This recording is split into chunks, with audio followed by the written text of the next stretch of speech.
जनपद अमेठी में प्रियंका गांधी वाड्रा नहर कोठी पहुंची, जहां कांग्रेसी कार्यकर्ताओं ने प्रियंका गांधी का जोरदार स्वागत किया। प्रियंका गांधी ने लोगों से मुलाकात कर पुरानी यादों को ताज़ा किया। प्रियंका गांधी ने बीजेपी सरकार पर निशाना साधते हुए कहा कि जो विकास अमेठी में हुआ है उसको सिर्फ कांग्रेस ने ही किया है।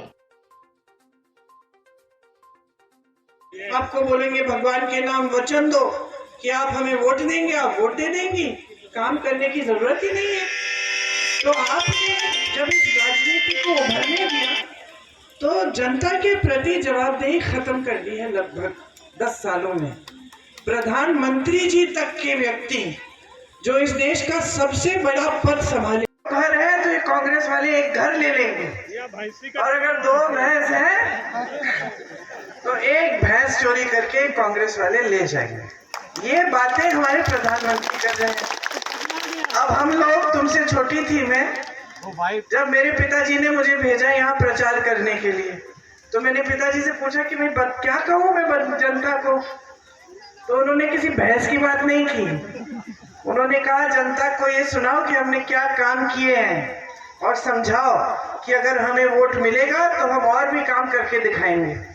तो उस समय का प्रधानमंत्री, और सिर्फ राजीव जी नहीं, बुजुर्ग है यहाँ जो आपके पूर्वज हैं, वो सब जानते हैं कि किस तरह से इतने बड़े साम्राज्य को उन्होंने झुकाया सिर्फ सत्य और अहिंसा के बल पर। दीदी 2.5 ब्याज मिलो मिली है। हाँ, 2.5 ब्याज मिलो मिली है किसानों को, जमीन दी किसानों को आजादी के बाद, फिर इंदिरा जी ने भी पट्टे दिलवाए।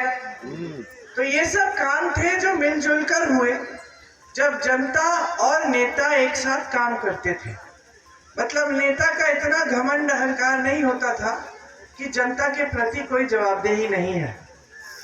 तो ये आपने यहाँ स्थापित किया, यहीं से शुरुआत हुई।